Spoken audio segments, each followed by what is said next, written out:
শুভ সকাল। আসসালামু আলাইকুম। বিসমিল্লাহির রহমানির রহিম। সূরা আলে ইমরান আয়াত ৭৬। হ্যাঁ, অবশ্যই যে ওয়াদা পালন করে মুত্তাকি হয়, নিশ্চয়ই আল্লাহ মুত্তাকিদের পছন্দ করেন।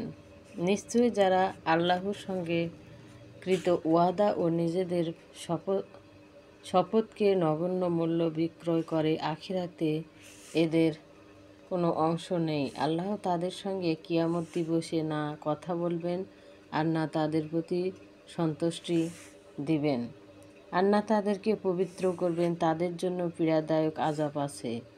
আর নিশ্চয়ই তাদের মধ্যে এক শ্রেণী মুখ বাঁকা করে কিতাব পাঠ করে, যেন তাকে তোমরা কিতাবী মনে করো, অথচ তা আদৌ কিতাবের অংশ নয়। আর তারা বলে এটা আল্লাহর পক্ষ হতে অবতীর্ণ, অথচ ওটা আল্লাহর পক্ষ হতে অবতীর্ণ নয়।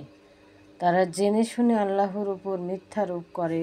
কোনো ব্যক্তির জন্য এটা সম্ভব ও শোভনীয় নয় যে আল্লাহ তাকে কিতাব, বিধান ও নবুয়ত প্রদান করবেন। আর সেই লোকদের বলবে,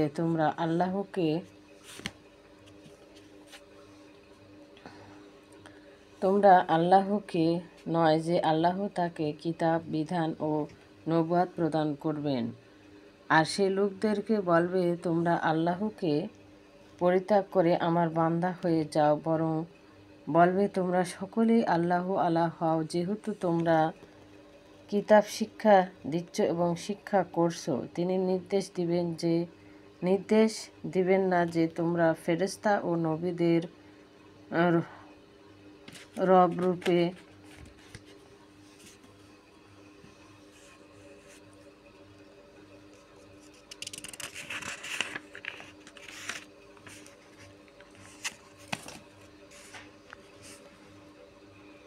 গ্রহণ করো। সেটি তোমাদের নির্দেশ দিবে কুফরি করতে, এই অবস্থায় যে তোমরা মুসলমান। স্মরণ করো যখন আল্লাহ নবীদের প্রতিজ্ঞা নিলেন যে তোমাদের আমি যে কিতাব ও হিকমত দেব, তারপর তোমাদের কাছে যা আছে তার সমর্থক রূপে রাসূল আসবেন, তখন তাকে বিশ্বাস ও সাহায্য করবে। বললেন, তোমরা স্বীকার করলে আর এ ব্যাপারে আমার ওয়াদা কি গ্রহণ করলে? তারা বলল, স্বীকার করলাম। তিনি বললেন, সাক্ষী থাকো তোমাদের সঙ্গে, আমিও সাক্ষী রইলাম। এরপরও যারা অমান্য করবে তারাই ফাসেক। আল্লাহর দিন ব্যতীত তারা কি অন্য দিন অন্বেষণ করে, অথচ তাকেই মানছে আসমান জমিনের সব কিছু। ইচ্ছাই হোক বা অনিচ্ছাই হোক, তার সমীপেই সকলকে ফিরে যেতে হবে। বলুন, আমরা ঈমান এনেছি আল্লাহ ও আমাদের প্রতি অবতীর্ণ বিষয় এবং যা কিছু নাজিল হয়েছে ইব্রাহিম, ইসমাইল, ইসহাক, ইয়াকুব ও তার বংশধরের প্রতি, আর যা মুসা, ঈসা ও অন্যান্য নবীদের রবের পক্ষ হতে প্রদান করা হয়েছে তাদের মাঝে পার্থক্য করি না, আর আমরা তারই অনুগত।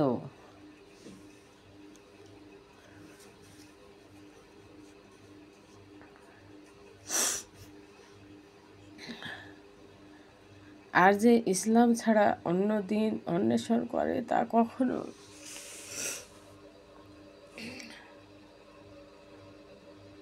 কবুল করা হবে না, আর সেই পরকালে ক্ষতিগ্রস্তের অন্তর্ভুক্ত হবে। আল্লাহ কিতাবে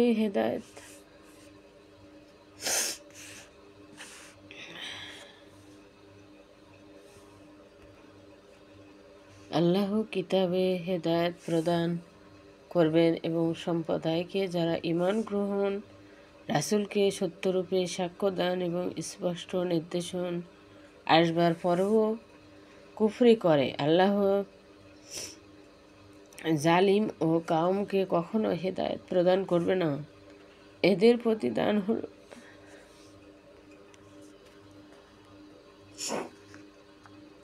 প্রতিদান হলো নিশ্চয় তাদের প্রতি আল্লাহর লানত আর ফেরেশতা ও সকল মানুষের লানত, ওতে তারা চিরকাল থাকবে। না তাদের আযাব কমানো হবে আর না তাদের অবকাশ প্রদান করা হবে। তবে তাদের ছাড়া তাওবা করে এবং সংশোধিত হয় অনন্তর নিশ্চয় আল্লাহ ক্ষমাশীল ও দয়াময়। নিশ্চয় যারা ঈমান আনার পর পুনরায় কুফরিতে লিপ্ত হয় এবং কুফরিতে বাড়াবাড়ি করে তাদের তাওবা কখনো কবুল করা হবে না।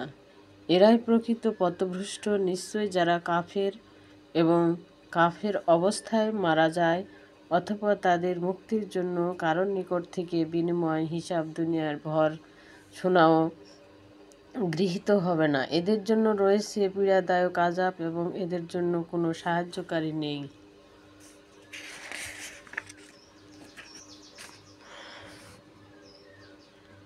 তোমরা নিজেদের প্রিয় বস্তু ব্যয় না করলেও তোমরা পুণ্য লাভ করতে পারবে না।